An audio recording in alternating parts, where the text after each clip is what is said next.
Satu.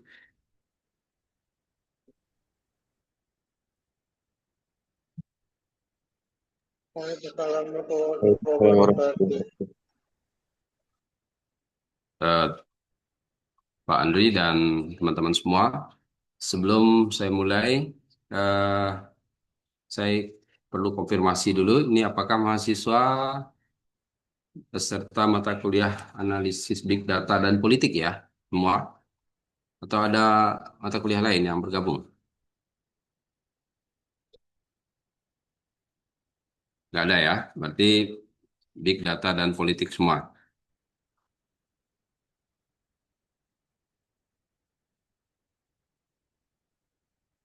Oke. Ini ada Bu Indah Hadi Putri juga, Pak Andri. Halo, Bu Indah.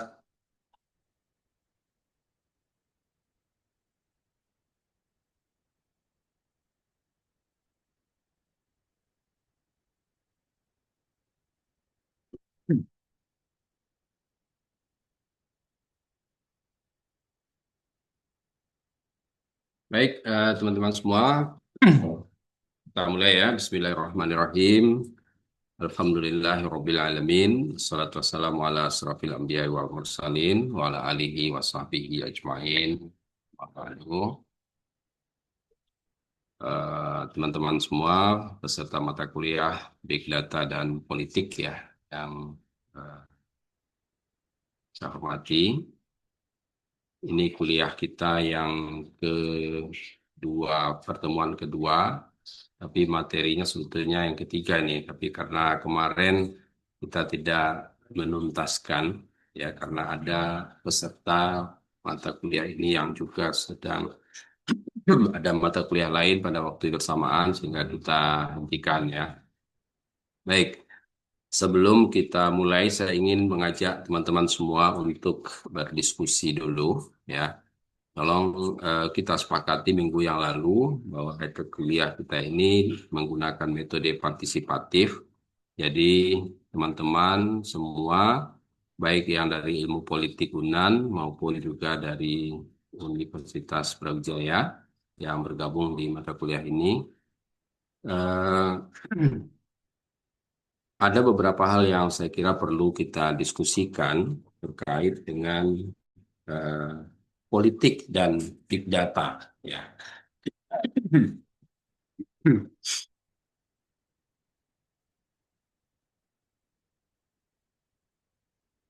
Pertama, eh, kita tentu menyadari bahwa saat ini telah terjadi pergeseran paradigma komunikasi politik, ya, dari paradigma politik tradisional menuju paradigma politik berbasis data. Jadi, kalau dulu eh, kita hanya mengandalkan media massa, baik itu elektronik maupun eh, cetak atau koran ya. Kemudian kita juga mengetahui dulu eh, atau sekarang pun juga tapi hanya di media TV ataupun di koran itu terjadi keseragaman pesan, ya, pesan-pesan yang disampaikan oleh media itu seragam, ya.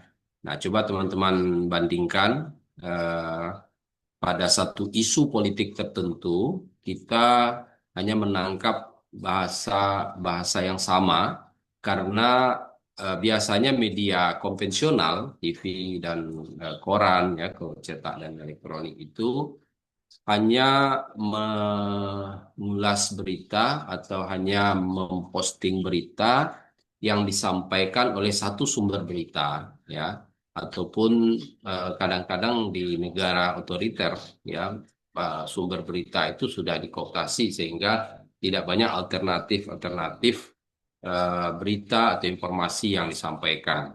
Nah, sehingga pesan dari eh, apa namanya berita-berita yang disampaikan itu relatif lebih seragam dibandingkan dengan berita-berita yang muncul dari berbagai media-media alternatif, ya, termasuk juga media sosial kemudian adanya eh, media online hari ini ya, rasa, eh, terjadi perubahan yang begitu mencolok ya. Kemudian ya, eh, di media tradisional atau politik tradisional menggunakan komunikasi relatif lebih satu arah ya.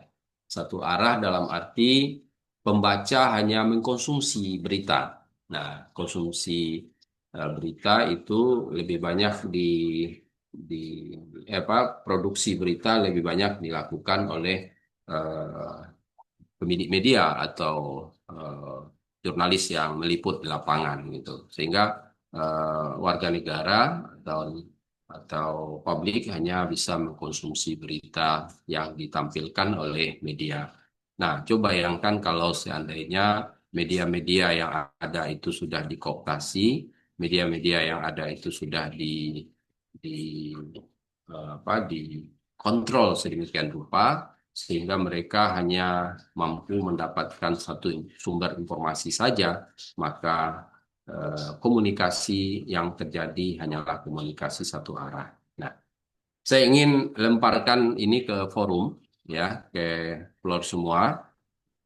Eh, Ketika terjadi perubahan paradigma dari politik tradisional tadi menjadi paradigma politik berbasis data, ya, berbasis data. Kira-kira bagaimana kondisi informasi dan hubungan antara politik dan media pada era politik berbasis data itu? Oke. Nah, silakan teman-teman lakukan analisis dan berikan tanggapan, ya. Kita coba untuk brainstorming terlebih dahulu. Silakan.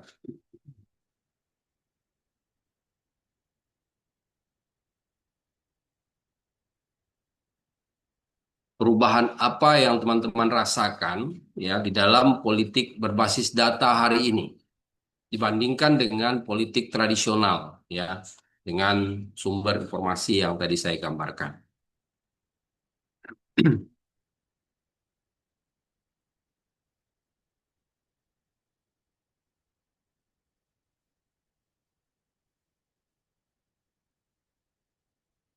Oke, karena malu-malu mungkin ya tunjuk tangan, saya tunjuk aja dulu ya. Mungkin Aldino bisa berkomentar. Mungkin begini Bapak, menurut saya untuk paradigma big data di era modern saat ini mungkin cenderung banyak yang bias, banyak yang Bias. bias, karena tidak merepresentasikan majority representatif begitu Bapak menurut saya. Karena kan seperti yang media-media banyak media beritakan bahwasanya sekian persen suara menyatakan puas dengan pemerintahan padahal kenyataannya di lapangan tidak begitu. Mungkin karena bias atau mungkin eh, satu orang membuat beberapa akun, mengisi data secara online. Nah, itu mungkin data fiktif lah. Mungkin saya bilang Bapak. Mungkin itu saja. Oke.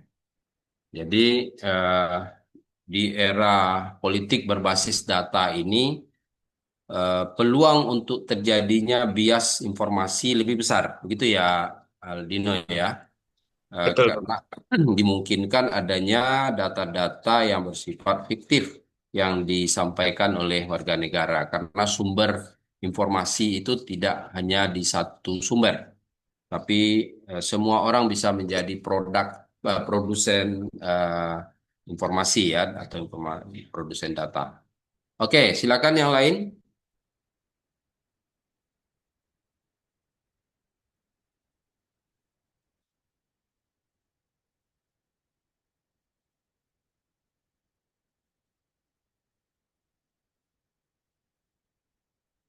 Aisyah Larasari, Larasati.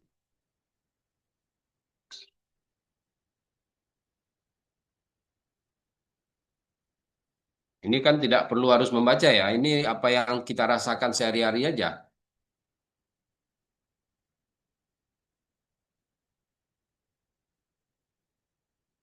Miftahul, Izin memberikan tambahan sedikit mungkin Bapak.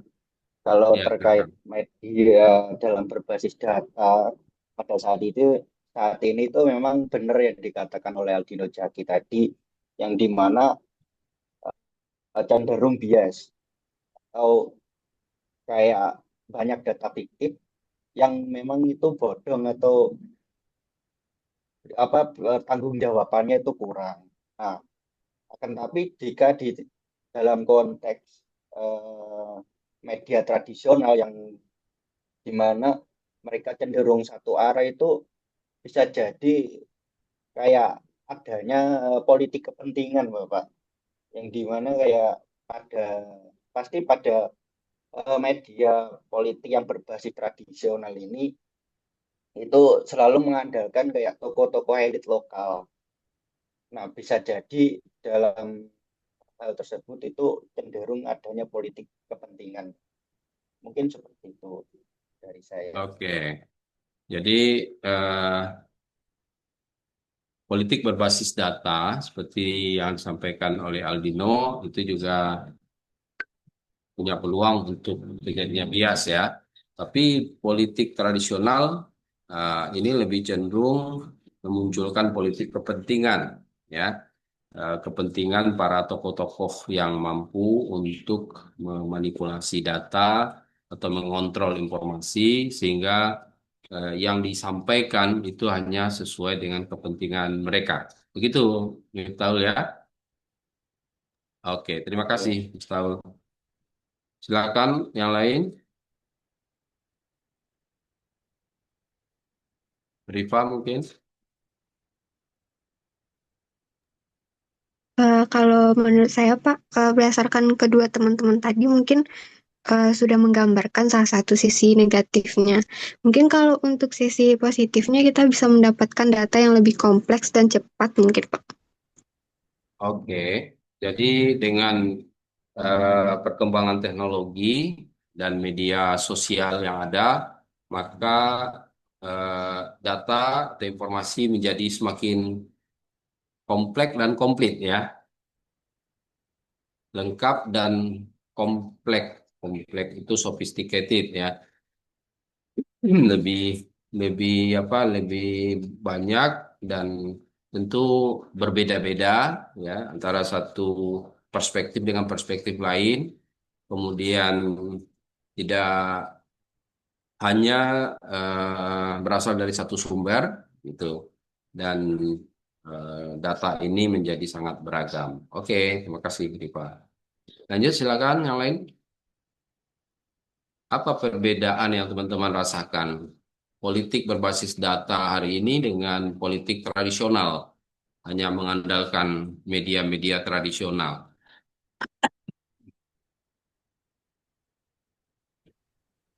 Bapak saya izin menjawab. Ya, Eka ya, Eka Maria. Ya, seperti yang disebutkan teman dari apa Unan tadi, kalau misal sekarang kan lebih mudah gitu. Gimana lebih mudahnya itu kayak saya merasa apa kandidat politik entah itu kayak pejabat-pejabat gitu mereka tuh kayak jadi lebih lebih mudah untuk apa ya menyesuaikan pesannya kepada karakter pemilih. Kayak mereka kan lebih tahu kayak misal mau menggunakan TikTok atau menggunakan Twitter tuh jadi tahu pesan apa yang bakal disampaikan gitu dengan adanya era big data sekarang daripada kalau misal paradigma tradisional dulu kan harus kayak lebih banyak apa ya kampanye dengan pertemuan secara langsung menggunakan baliho-baliho tapi kalau sekarang itu lebih efisien karena lebih modern gitu. Oke, jadi ini menarik ya. Eka Maria, lebih mudah bagi para politisi menyampaikan pesan sesuai dengan karakter dan kondisi masyarakat penerima pesan, ya.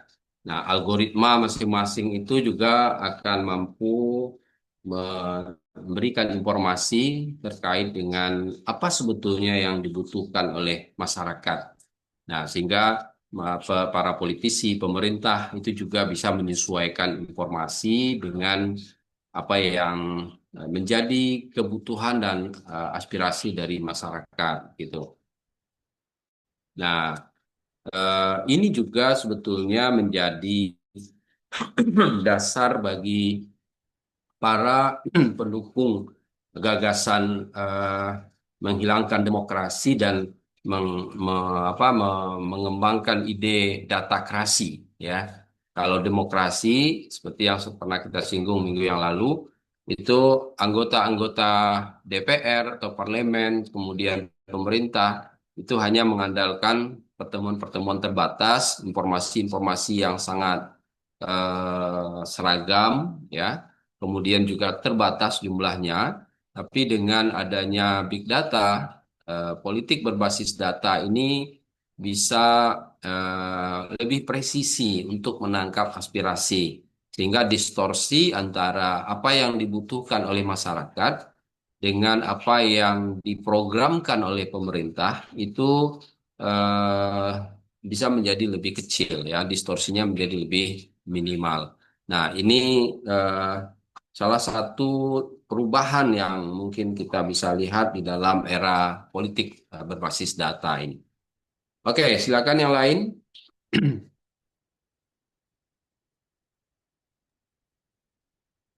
Baik Pak, mungkin izin menambahkan sedikit. Mungkin Ya, emang di era saat Abdul ini, Razak ya. ya Pak, betul Pak. Di era saat ini kan lebih mudah dalam mengakses data-data dan informasi. Dan hal ini juga dapat meningkatkan partisipasi politik, transparansi, dan juga kesadaran publik. Tapi perlu kita sadari juga hal ini dapat memberikan peluang yang lebih besar terkait penyebaran hoaks, disinformasi, dan lain sebagainya. Nah, oleh sebab itu, di era politik berbasis data ini, masyarakat juga harus perlu diimbangi dengan literasi digital dan kemampuan berpikir supaya masyarakat tidak uh, terlena oleh berita-berita hoax dan yang menyesatkan. Begitu, Pak. Oke, terima kasih Abdul Razak ya. Jadi di era politik berbasis data, masyarakat akan lebih mudah mengakses informasi ya. Artinya informasi itu tidak lagi menjadi menjadi otoritas dari para pembuat kebijakan, tetapi mereka juga bisa mendapatkan informasi-informasi alternatif yang bisa membuat mereka menjadi jauh lebih kritis. Kemudian dampaknya atau implikasinya partisipasi masyarakat menjadi meningkat ya. Kemudian apa tadi transparansi. Jadi pemerintah dan para politisi tidak bisa lagi menutup-nutupi realitas yang sebenarnya di dalam dinamika politik yang ada ya. Sehingga transparansi menjadi sebuah eh, kondisi baru yang muncul di dalam proses politik hubungan antara warga negara dengan dengan pemerintah gitu ya.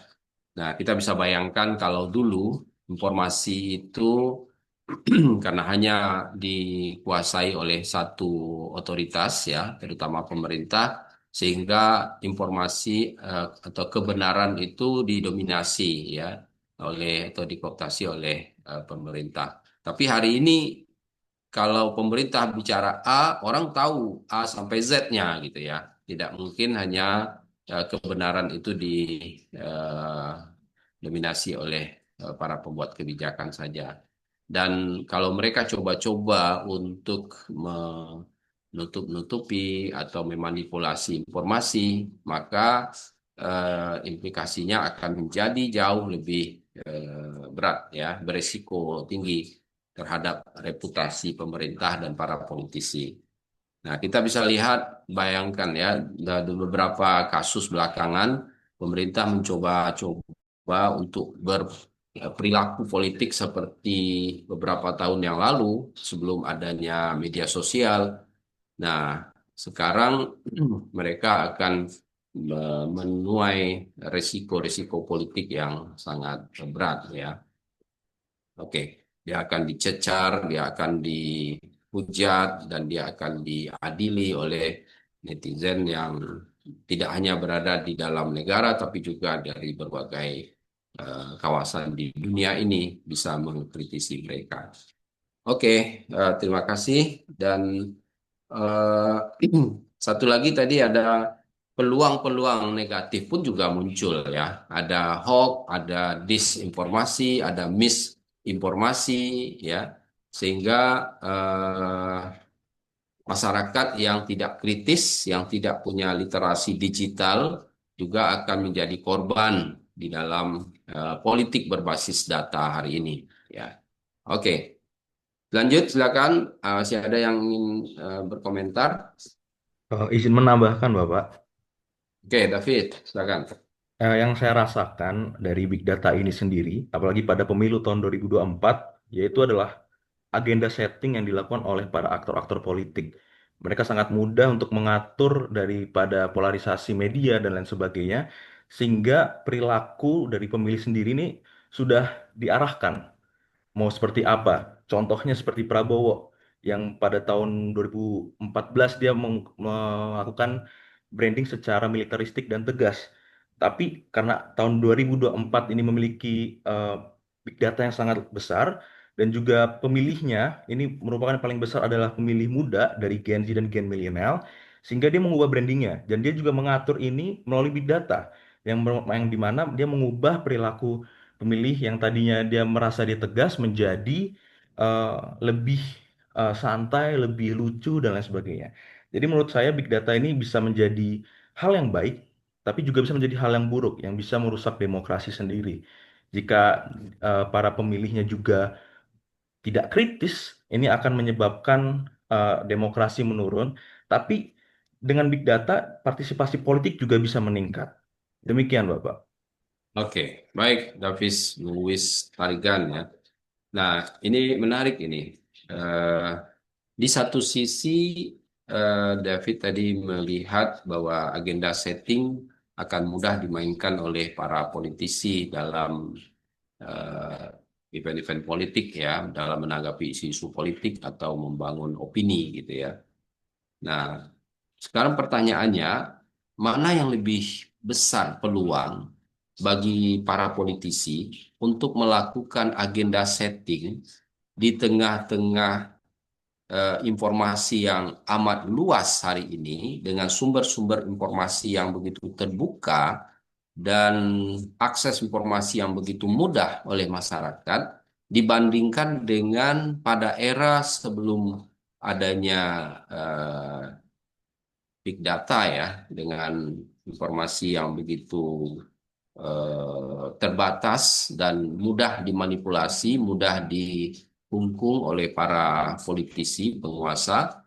Nah, sehingga hanya satu-satunya mereka yang bisa menguasai informasi yang bisa sampai kepada masyarakat. Nah, kalau kita bandingkan dua kondisi itu, mana yang lebih lebih berpengaruh untuk melakukan agenda setting? Apakah pada masa otoritarian, ya, di mana informasi dan media itu dikungkung oleh pemerintah dibandingkan dengan di era kebebasan informasi hari ini? Gimana, David? Kalau dari menurut saya, memang jika di zaman dulu sangat susah untuk melakukan komunikasi dua arah, sehingga ini menyebabkan terjadinya timpangan kekuasaan, sehingga mereka bisa melakukan tanpa ada pengawasan dari masyarakat sendiri. Kalau yang sekarang memang lebih lebih baik karena kita bisa melakukan yang namanya kontrol terhadap mereka. Kita juga bisa mengkritisi mereka dengan cara dua arah. Akan tetapi ada banyak juga kekurangannya di zaman sekarang karena banyak sekali aktor-aktor ini memiliki power untuk mengendalikan media, bisa dari buzzer yang dimana ini bisa mempengaruhi dari pola pikir pada masyarakat itu sendiri, Pak. Jadi uh, di mana yang lebih baik ini agak susah untuk menilainya mana yang lebih baik karena ini tergantung bagaimana pemilih ini bisa mengkritisi dan lain sebagainya. Oke, baik. Jadi bukan berarti dengan adanya sumber informasi yang begitu banyak ya dan akses informasi yang mudah, maka pemerintah tidak bisa menguasai informasi, gitu ya kira-kira David ya. Nah, memang kalau kita bandingkan di era otoritarian ya, bisa saya gambarkan sedikit dulu kalau ada isu-isu politik yang harus dikontrol oleh penguasa, maka penguasa tinggal mengontak para pimpret di semua media, ya. Medianya juga sangat terbatas jumlahnya. Tinggal membuat satu lembaga yang waktu itu disebut dengan eh, apa namanya lembaga telepon, ya, lembaga telepon namanya. Jadi di bawah Kopkamtib, ya, kalau ada isu-isu politik tertentu yang menurut presiden itu tidak boleh diberitakan, maka lembaga telepon ini sudah menghubungi semua media massa untuk tidak mempublikasikan isu itu atau media itu atau informasi itu pada masyarakat. Nah, dan sangat efektif, ya, sangat efektif karena waktu itu memang betul-betul terasa otoritarian, pemerintah yang otoriter. Nah, kalau ada media yang berani melanggar, ya, waktu itu Detik ya pernah melanggar, dia memberitakan berita yang sudah dilarang oleh pemerintah. Nah, kemudian dibredel. Jadi ada lembaga bredel juga ya pada masa itu. Tapi hari ini semua itu hampir tidak mungkin dilakukan oleh pemerintah, ya. Penguasa hampir tidak bisa lagi mengontrol media massa karena kalaupun dikontrol ada alternatif media yang lebih luas yang punya akses langsung ke informasi, ya, sehingga semua orang bisa menjadi jurnalis dan semua orang bisa memposting ya informasi yang lebih akurat, lebih presisi karena mereka mungkin beramai-ramai melihat peristiwa itu secara langsung gitu. Namun, seperti yang David katakan tadi, bahwa agenda setting tetap saja bisa dikuasai. Nah, beberapa eh, peristiwa politik pada tahun 2024 lalu ini menunjukkan kepada kita bagaimana data bisa menjadi sumber kekuasaan baru, ya, sumber kekuasaan baru. Nah, siapa yang menguasai data, siapa yang menguasai informasi, siapa yang menguasai narasi, maka dia memiliki kekuasaan. Dia dapat menjadi penguasa karena data adalah sumber kekuasaan baru. Ya, nah, eh, memang ada kondisi-kondisi yang bisa kita gambarkan sebagai data menguasai sumber informasi baru ini. Pertama, pengawasan warga negara itu dilakukan secara sukarela. Ya, nah, karena sukarela maka warga negara pun juga bisa dikontrol oleh pemerintah, oleh penguasa yang menguasai sumber daya publik yang juga dibutuhkan oleh publik. Nah, apalagi kalau di Indonesia kondisi hari ini tingkat pendidikan yang masih relatif rendah, ya, kalau kita rata-ratakan tingkat pendidikan orang Indonesia ini baru kelas 2 SMP, ya.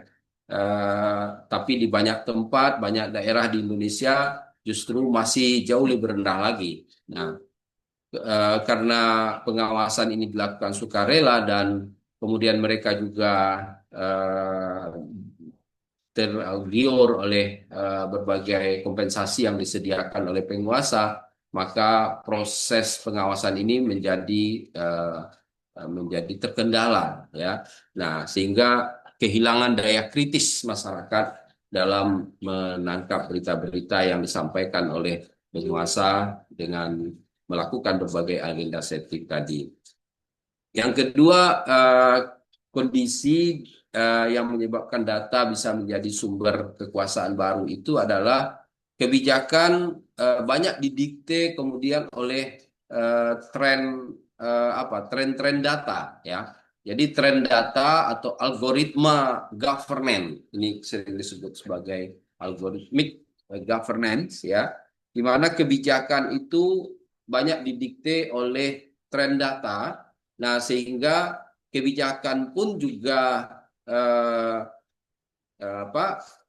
karena data juga bisa disetel, bisa dimanipulasi dengan berbagai kekuatan-kekuatan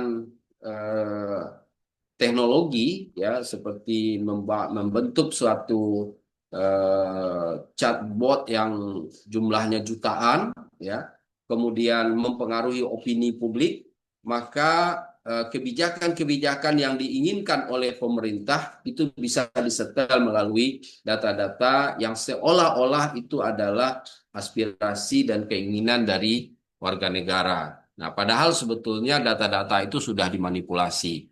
Nah, melalui algoritma governance inilah maka pemerintah kemudian menghasilkan kebijakan-kebijakan yang seolah-olah itu disetujui oleh netizen, oleh warga negara melalui data-data yang didikte oleh para penguasa. Nah, ini tadi yang disebutkan bahwa pemerintah bisa memanipulasi data, ya. Apalagi kalau kondisinya pertama netizen kita tidak punya literasi digital, tidak punya literasi data, ya. Kemudian mereka tidak kritis, tidak punya kemampuan untuk menganalisis apakah ini benar atau tidak, dan para intelektual pun juga cepat percaya dengan data-data yang disodorkan, ya. Nah, sehingga akhirnya orang memiliki opini yang terbentuk dari manipulasi data. Nah, tadi dicontohkan ada survei-survei yang dilakukan, ya, yang menghasilkan tingkat kepuasan yang amat tinggi, ya, sampai 80% atau lebih kepuasan warga negara terhadap kinerja presiden misalnya dan wakil presiden. Nah, padahal itu belum tentu seperti itu kalau masyarakatnya kritis dan data-data yang dikemukakan oleh para penyedia data di media sosial masing-masing itu betul-betul real, ya, tidak hanya dimanipulasi dengan teknologi yang ada. Nah, yang ketiga adalah kedaulatan data. Nah, kedaulatan data yaitu pertarungan antara negara di satu sisi dan korporasi teknologi di sisi lain. Nah, ini juga sering menyebabkan bahwa kedaulatan yang harusnya berada di tangan rakyat, ya, dan rakyat yang menentukan pilihan-pilihan kebijakan yang akan diambil oleh pemerintah, tapi kemudian karena distorsi tadi antara apa yang diinginkan oleh warga negara dengan apa yang diputuskan oleh para pembuat kebijakan, maka proses itu kadang-kadang juga dimanipulasi oleh korporasi-korporasi yang menguasai teknologi digital, ya. Dan rata-rata memang para korporasi yang memiliki kepentingan-kepentingan besar terhadap kebijakan dan juga sumber daya politik, sumber daya keuangan yang ada di suatu negara, maka mereka juga mendominasi. Jadi bukan hanya pemerintah, bukan hanya politisi yang mencoba untuk memanipulasi data-data besar itu, tetapi juga para korporasi, ya.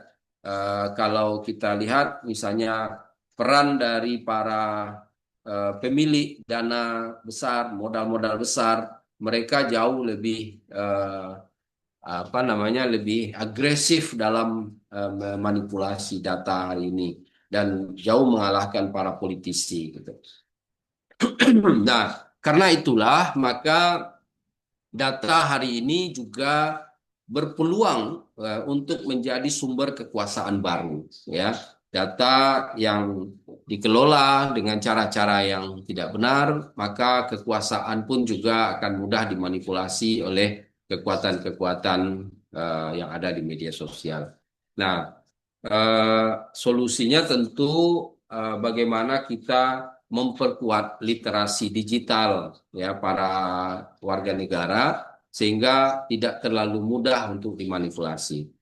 para ahli big data sebetulnya bisa menangkap ya mana yang real, mana yang manipulasi, mana akun-akun yang memang murni milik warga negara dan mana akun-akun yang sengaja dibuat oleh korporasi, oleh politisi, oleh kelompok-kelompok yang punya kepentingan tertentu untuk memanipulasi opini yang berkembang di berbagai media sosial.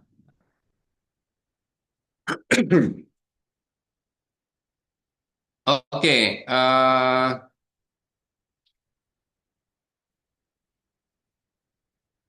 saya lanjutkan, saya persilakan kalau ada yang lain yang ingin berpendapat.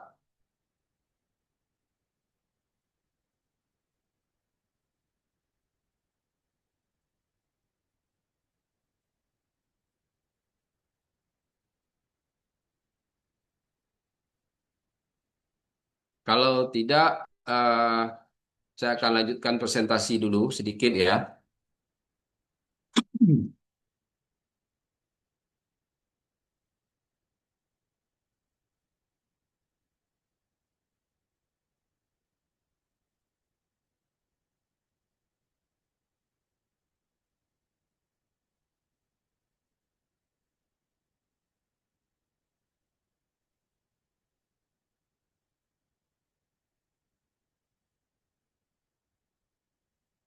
Oke, kampanye presisi ya. Bagaimana kita memahami micro targeting ya di dalam proses-proses kampanye politik yang ada saat ini.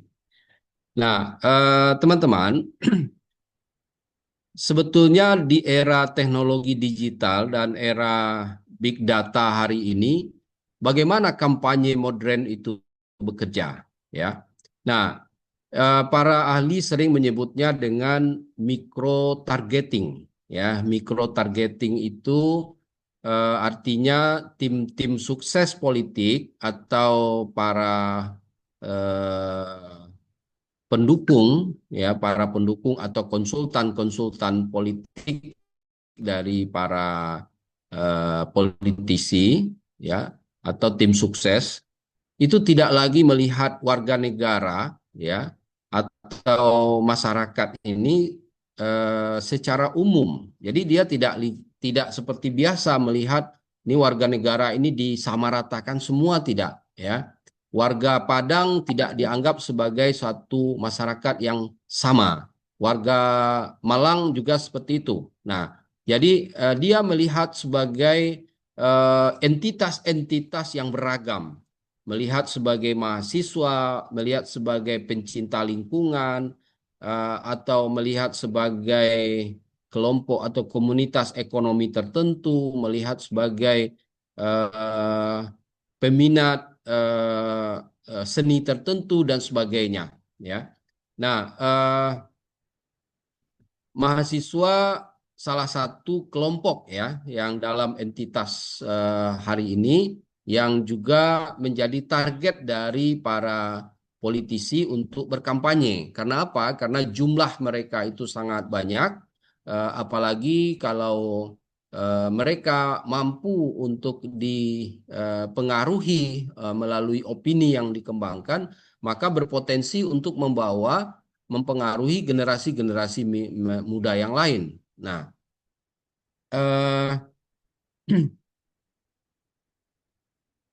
kita contohkan misalnya ketika mereka menyasar kelompok mahasiswa, ya, kelompok mahasiswa, maka bahasa yang digunakan oleh para politisi melalui media sosial dan data-data yang mereka target, ya, micro targeting tadi, maka mereka akan berbicara sesuai dengan kebutuhan mahasiswa. Misalnya tentang beasiswa, ya. Nah, bagaimana mereka mempengaruhi kelompok-kelompok mahasiswa dengan dengan isu-isu pentingnya beasiswa, dan mereka akan memberikan beasiswa kepada masyarakat atau mahasiswa yang membutuhkan bantuan biaya kuliah dan biaya untuk melanjutkan studi. Nah, iklan politik yang muncul di beranda mahasiswa ya itu akan sangat spesifik ya, menyasar emosi, kemudian menyesuaikan dengan kebutuhan pribadi ya. Kemudian akhirnya mahasiswa akan terpengaruh dengan apa yang disampaikan dalam iklan-iklan politik yang sesuai dengan kebutuhan mereka. Nah, ini contoh bahwa micro targeting, jadi bukan lagi umum sifatnya, tetapi betul-betul menyasar kebutuhan. Nah, ini mereka memainkan algoritma kelompok-kelompok yang berbeda-beda itu. Contoh lain misalnya mereka ketika menyasar kelompok petani, maka yang dibutuhkan oleh petani misalnya adalah harga pupuk yang murah, kemudian juga alat-alat pertanian, ya, kemudian menghentikan impor beras misalnya, atau memberikan bantuan dalam bentuk subsidi kepada petani. Nah, sehingga petani-petani yang jumlahnya cukup banyak itu juga merasakan bahwa pesan-pesan politik dalam kampanye yang disampaikan oleh para politisi itu benar-benar sesuai dengan kebutuhan mereka, ya. Nah, ketika mereka berkomunikasi dengan pedagang, mereka juga akan menggunakan pesan-pesan yang spesifik, ya. Nah, sehingga pesan-pesan itu akhirnya menjadi sangat mikro, menjadi sangat spesifik, menjadi sangat khusus dan disampaikan kepada masyarakat sesuai dengan bidang atau minat mereka, ya, dan tidak tidak menyasar bidang-bidang lain, dan tidak orang akhirnya merasa bahwa wah, inilah pilihan saya gitu. Nah, inilah yang sering dimainkan oleh para politisi di era big data ini. Nah, sehingga mereka memiliki kemampuan ya dalam melakukan profiling, ya, memetakan bagaimana psikologi pemilih, apa hobi pemilih, apa ketakutan-ketakutan, apa preferensi-preferensi yang dimiliki oleh para pemilih. Nah, mereka masuk di situ. Nah, ini namanya profiling. Jadi big data juga mampu untuk melakukan profiling, ya, sehingga profil dari pemilih itu betul-betul khas, ya. Nah, kalau politisi gagal melakukan itu, maka dia tidak akan mampu memanfaatkan teknologi big data ini untuk kepentingan politik, ya. Nah, bagi konsultan-konsultan politik, disinilah kecanggihan mereka. Mereka mampu memetakan warga negara sesuai dengan profil mereka, kemudian sesuai dengan preferensi mereka, dan mereka masuk ke situ. Kalau teman-teman misalnya sering buka-buka Shopee, lalu cari-cari barang, maka jangan heran kalau kemudian media sosial teman-teman itu akan dipenuhi oleh pesan-pesan ataupun produk-produk yang teman-teman cari tadi. Walaupun tidak ada hubungan antara Anda mencari di Shopee itu dengan media sosial, tetapi algoritma akan menghubungkan itu, ya. Nah, ini yang paling mempengaruhi dalam kampanye presisi hari ini. Kemudian yang kedua adalah segmentasi, ya. Segmentasi yaitu bagaimana membagi pemilih dalam kelompok-kelompok atomik yang sangat kecil, ya. Nah, ini artinya tidak lagi para politisi memainkan kampanye-kampanye umum, ya. Kalau masih ada hari ini para politisi membuat pertemuan-pertemuan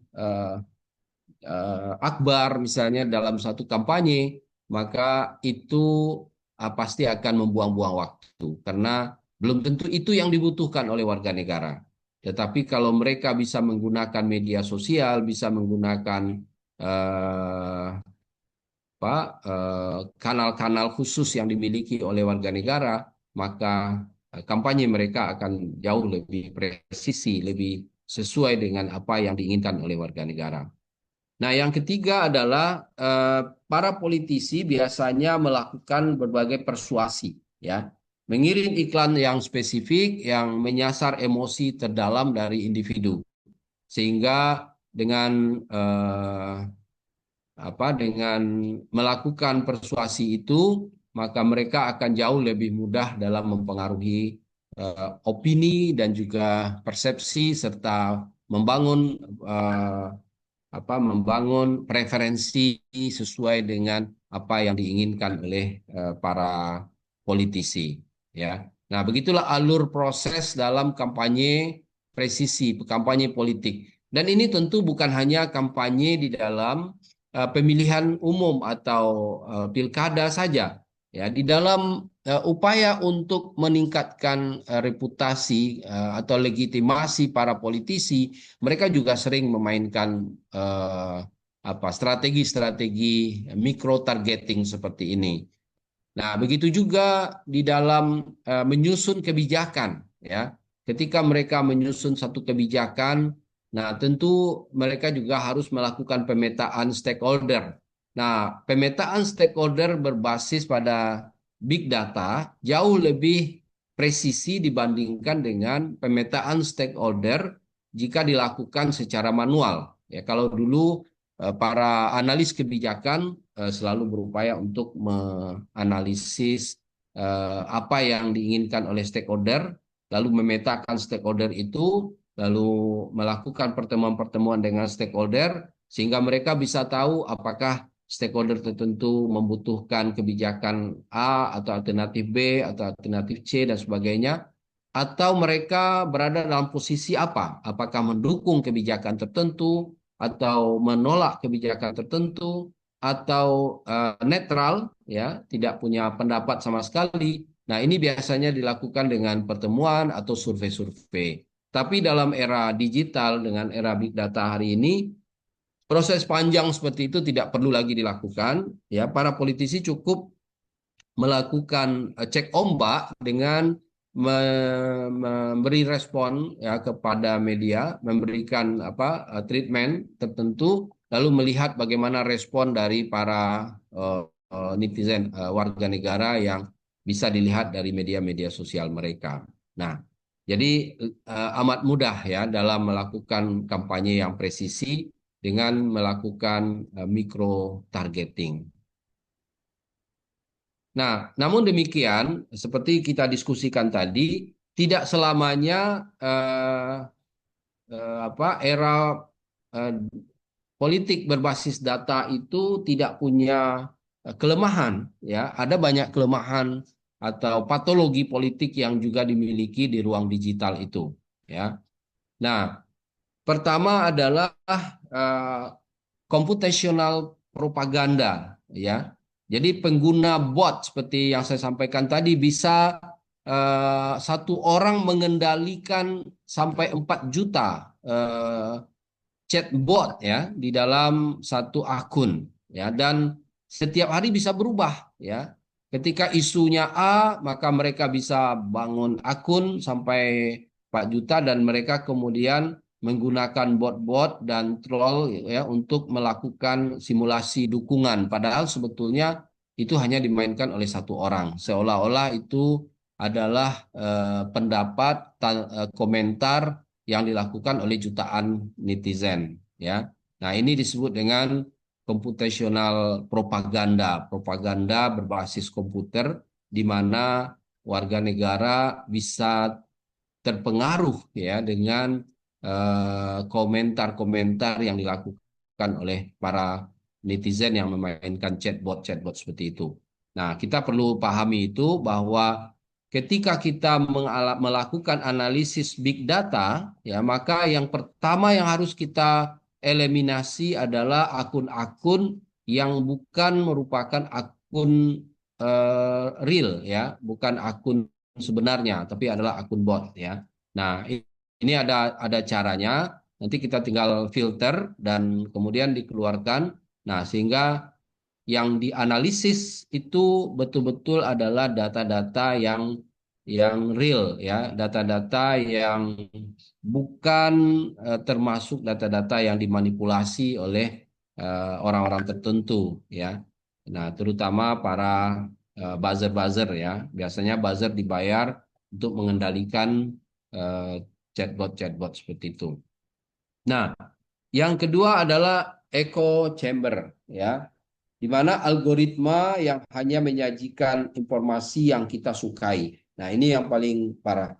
Artinya algoritma ini juga mampu untuk mengendalikan apa yang dibutuhkan oleh warga, apa yang diinginkan atau apa yang diminati oleh warga negara. Nah, sehingga yang sampai ke kita itu hanyalah informasi-informasi yang sesuai dengan apa yang kita minati, dan itu dikendalikan oleh uh, para pengendali berita ya, pengendali fakta ataupun memproduksi informasi. Nah, kemudian filter bubbles ya. Jadi ini adalah satu cara ya untuk melakukan isolasi data terhadap kelompok-kelompok tertentu. Misalnya ada kelompok yang menginginkan adanya kemerdekaan misalnya.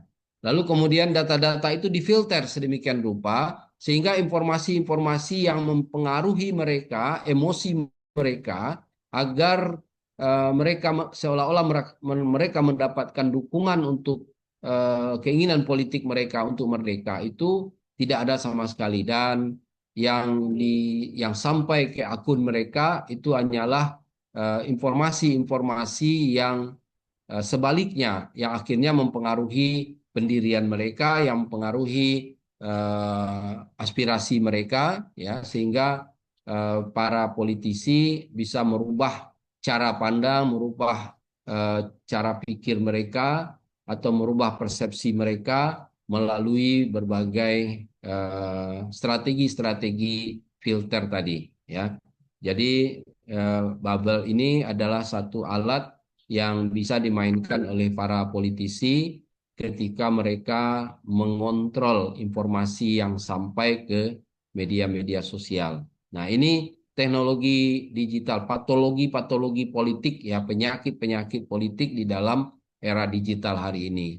Jadi kalau kita mengatakan bahwa big data itu akan bermanfaat bagi warga negara, itu sangat tergantung kepada apakah informasi dalam big data itu murni atau informasi yang sudah mengalami patologi politik ya. Nah, ini penting kita pahami. Nah, kemudian pengawasan digital ya.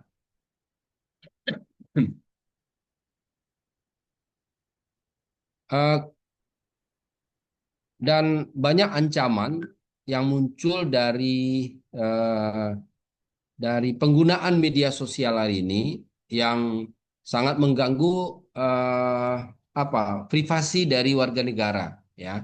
Nah, ini menjadi tantangan baru ya, terutama ketika keamanan itu sering dijadikan dalih untuk represi digital ya.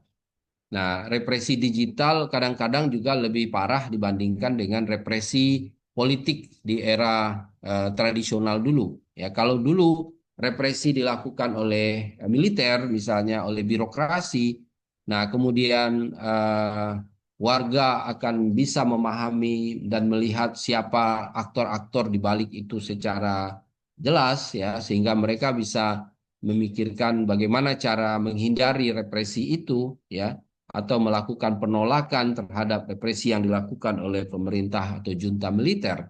Tetapi di era sekarang, ya, nah keamanan itu seringkali dijadikan sebagai dalih represi digital, ya.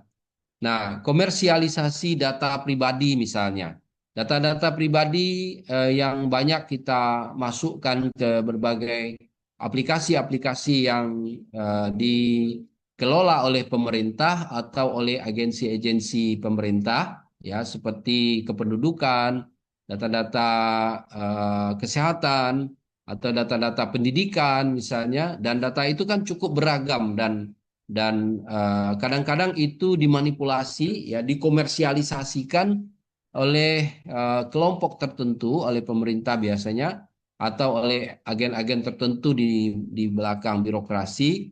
Nah, untuk kepentingan apa? Tentu untuk kepentingan politik, ya.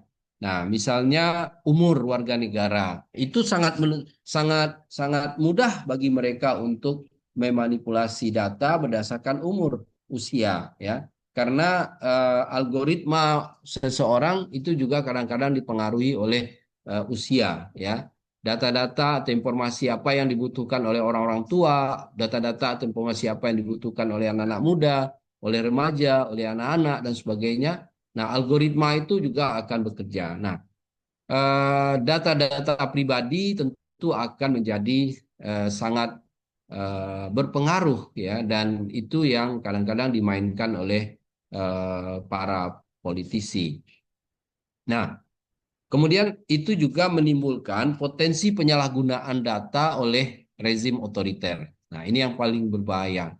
Ketika mereka sudah menguasai data, maka rezim otoriter akan menggunakan data-data itu untuk melakukan berbagai tekanan, ya, kooptasi kepada warga negara. Nah, kemudian lemahnya regulasi dan perlindungan data pribadi. Kita di Indonesia ini yang paling kentara, ya. Bagaimana peraturan kita belum memiliki kekuatan untuk melindungi data-data pribadi warga negara. Jangankan data pribadi warga negara, data pribadi presiden saja begitu mudah untuk dilacak, ya, kemudian disalahgunakan sehingga dapat mempengaruhi proses pengambilan keputusan. Nah, itu akan menjadi peluang untuk melakukan ancaman-ancaman dan sebagainya. Nah, ini salah satu kelemahan di dalam era digital, di mana pengawasan digital yang lemah dan menimbulkan ancaman bagi privasi warga negara.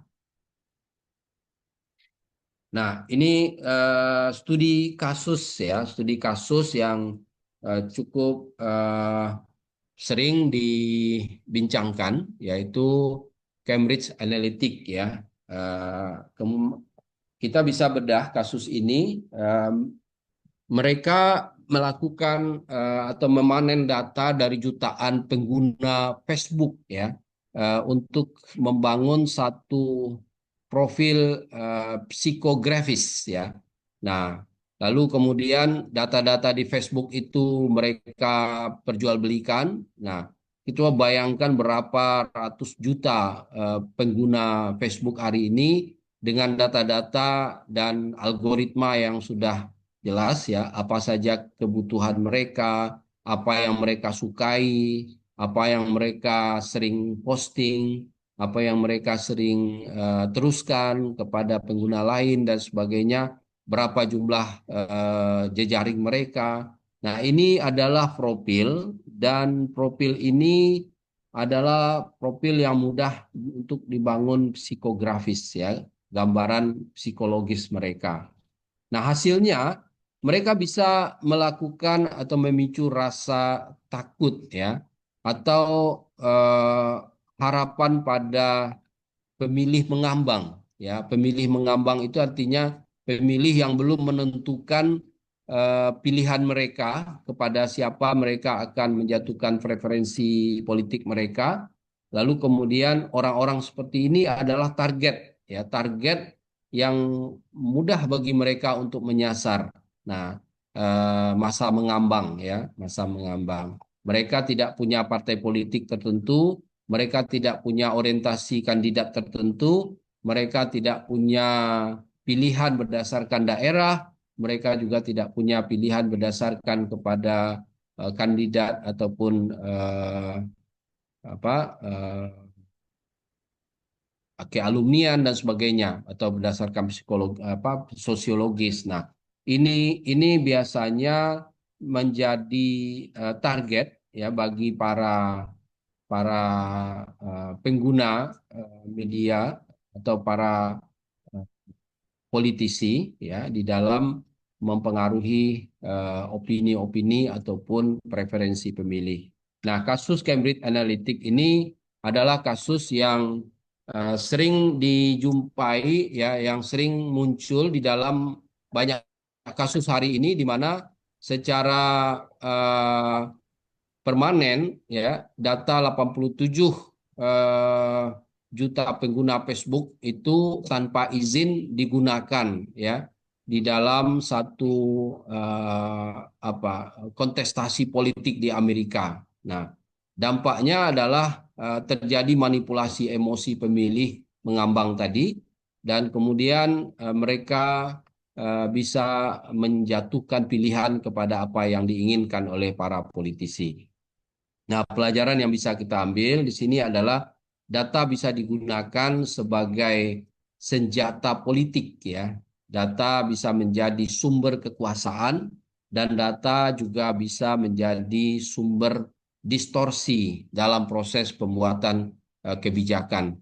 Nah, kalau teman-teman bisa lihat di dalam proses politik di Indonesia, kita juga sering menemukan kasus-kasus seperti itu, dan warga negara lagi-lagi akan menjadi korban ya, korban dalam manipulasi data yang sering dilakukan oleh para politisi.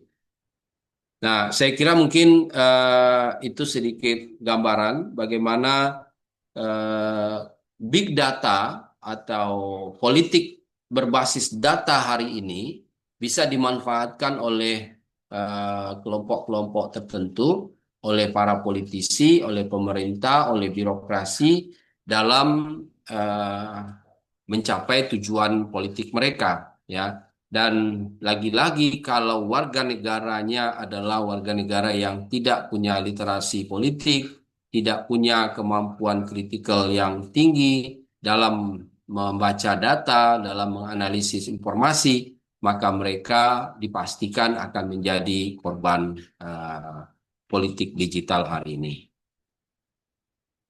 Oke,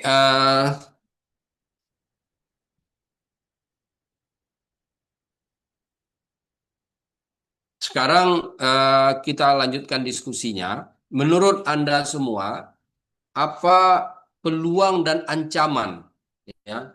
Apa peluang dan ancaman bagi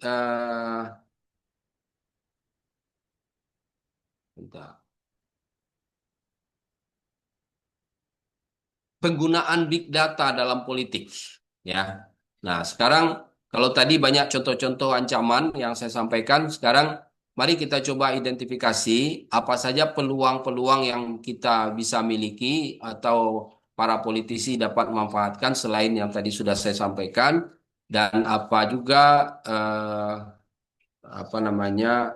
ancaman-ancaman lain yang mungkin sudah saudara bisa temukan. Silakan.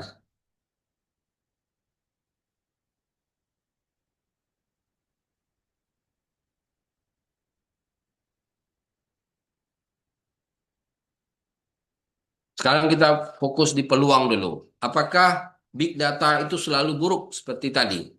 Nah, apa peluang yang bisa diciptakan oleh pemerintah agar dia bisa menjadi lebih baik di dalam melakukan tata kelola pemerintahan melalui big data? Silakan.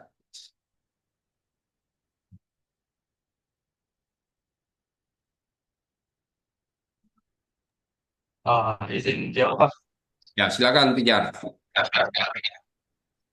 Di antara beberapa yang disampaikan tadi mungkin bisa menjadi kemudahan juga bagi pemerintah dalam tata kelola big data ini adalah dia bisa tidak harus terjun langsung ke lapangan, karena sekarang kan sebagai digital, jadi bagaimana bisa melihat situasi itu cukup dari algoritma tadi, kemudian dari interaksi masyarakat melalui kolom-kolom komentar atau dari cuitan-cuitan di sosial media mungkin. Nah, jadi analisis itu akan terhimpun di big data nantinya, sehingga para politisi bisa melihat perilaku dan juga respons publik tidak langsung harus ke lapangan atau door to door, tapi bisa melalui digital. Jadi mungkin kemudahan yang bisa diperoleh dari big data ini, Pak.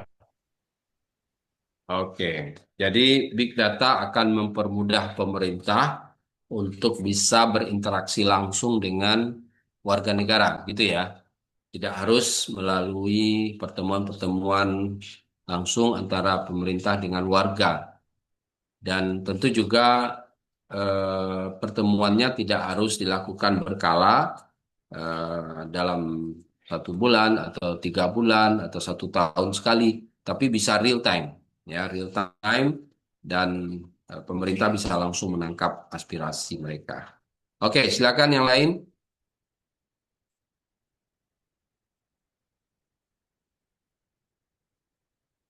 Apa peluang-peluang dengan adanya big data hari ini bagi pemerintah dalam melakukan tata kelola pemerintahan?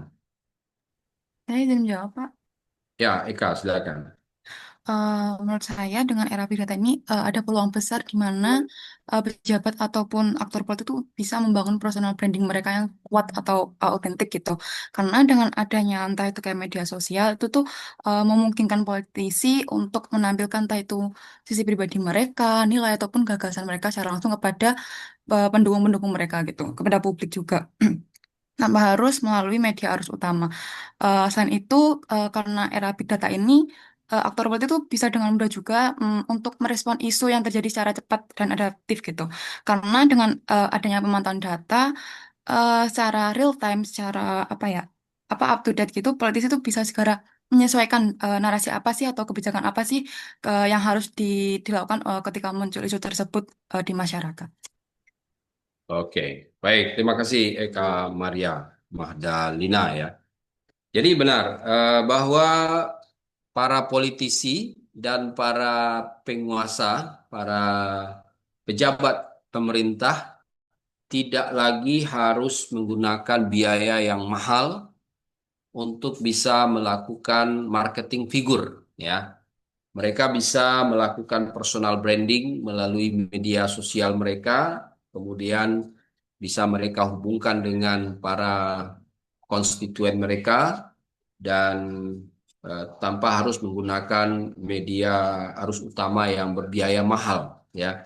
Kita coba bayangkan kalau seorang politisi buat kerjasama dengan media, untuk 1 bulan mereka harus mengeluarkan biaya sampai eh,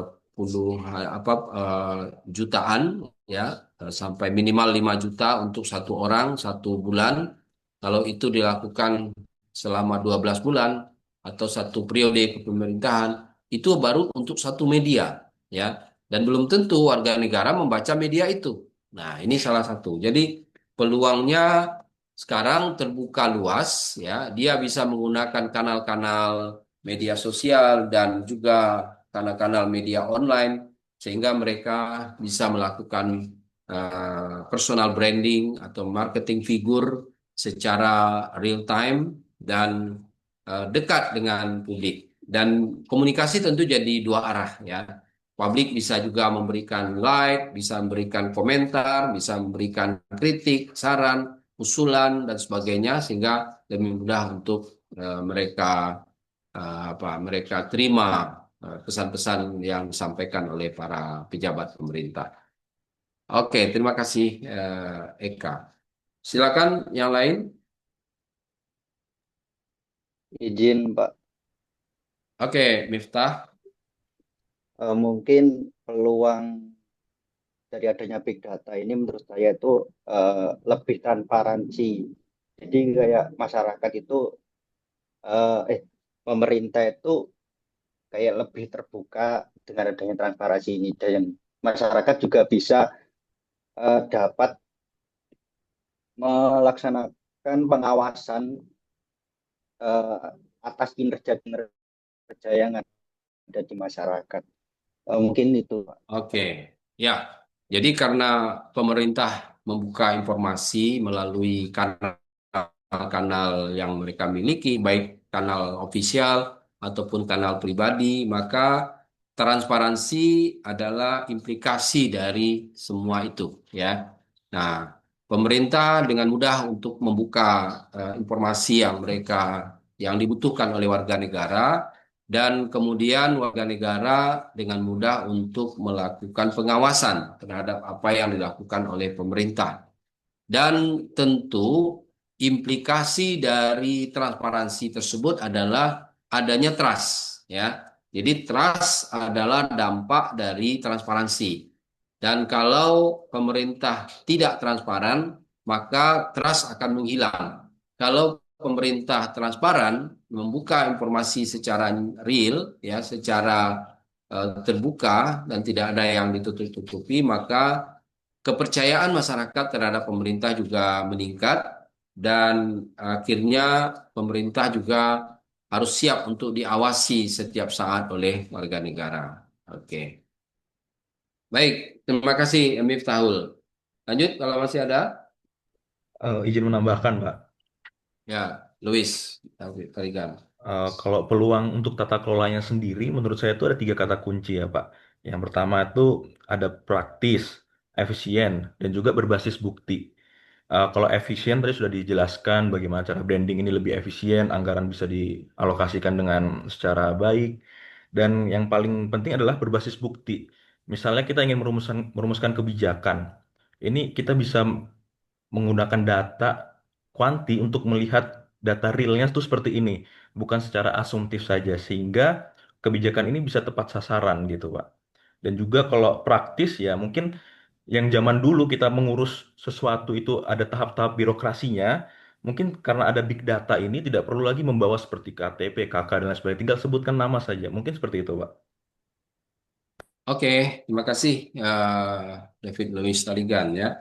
Jadi tiga hal penting tadi, praktis, lebih praktis ya. Nah, sehingga peluangnya adalah pemerintah tidak perlu harus eh, ya turun lapangan, ya, tidak perlu harus membutuhkan waktu lama, tidak harus susah-susah untuk menemui satu persatu warga negara ke rumah-rumah atau ke apa unit-unit layanan di komunitas mereka. Cukup dengan menyebarkan informasi melalui media sosial, melalui media online, ya, atau juga melalui kanal-kanal komunikasi seperti WhatsApp dan sebagainya, maka komunikasi jauh lebih praktis. Itu yang pertama ya. Yang kedua, biaya lebih mudah, waktu lebih singkat, kemudian tentu juga segala peralatan yang dibutuhkan juga menjadi sangat efisien. Nah, yang paling penting tadi ditekankan oleh Louis bahwa eh, kebijakan yang dibuat oleh pemerintah itu berbasis pada bukti, evidence-based policy. Ya, jadi pemerintah tidak ragu-ragu ketika menawarkan sebuah kebijakan kepada publik karena sebelumnya mereka tentu sudah mencari bukti-bukti, mencari fakta-fakta, mencari data-data yang dibutuhkan oleh warga negara, dan data-data yang dibutuhkan oleh warga negara itu data-data yang sudah difilter sedemikian rupa sehingga dipastikan bahwa itu adalah aspirasi real dari warga negara, ya. Nah, sehingga ketika kebijakan itu dijalankan, ya, diimplementasikan, maka bisa dipastikan bahwa mayoritas masyarakat, ya, sesuai dengan bukti-bukti yang dikumpulkan sebelumnya itu memberikan dukungan terhadap kebijakan yang diambil oleh pemerintah. Nah, sehingga apa yang terjadi, durabilitas dari kebijakan itu bisa menjadi lebih jauh, lebih panjang, kemudian kemanfaatan kebijakan juga lebih terasa, dan solusi yang diambil oleh pemerintah dalam menyelesaikan masalah publik jauh lebih efektif, gitu ya. Nah, ini beberapa peluang. Oke, selain peluang-peluang itu tentu juga ada ancaman, ya, banyak ancaman-ancaman yang muncul dari penggunaan big data di dalam pemerintahan dan politik, ya. Nah, apa saja contoh-contoh eh, ancaman-ancaman yang harus dihindari atau diwaspadai oleh para politisi dan pengambil kebijakan atau pemerintah hari ini?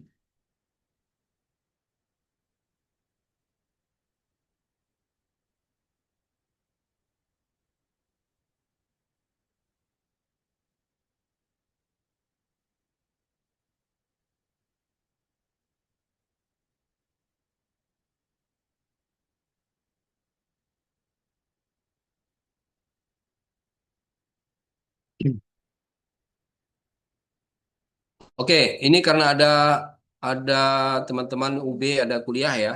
Kita cukupkan dulu di sini. Nanti silakan Anda tulis tulis di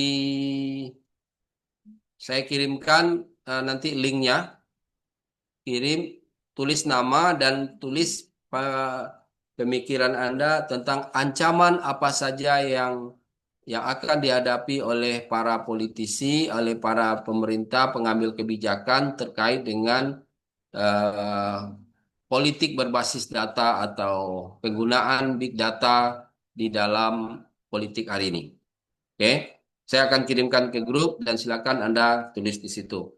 Mohon nanti karena tulisan ini online, nanti jangan Anda hapus apa yang sudah dikirim oleh teman lain, ya. Cukup ditulis saja apa yang ada, ya, sehingga teman-teman bisa baca. Dan kalau sudah ditulis kawan di atas, tidak boleh ditulis lagi di bawah. Oke, baik, terima kasih semuanya. Kita cukupkan pertemuan kita sampai di sini.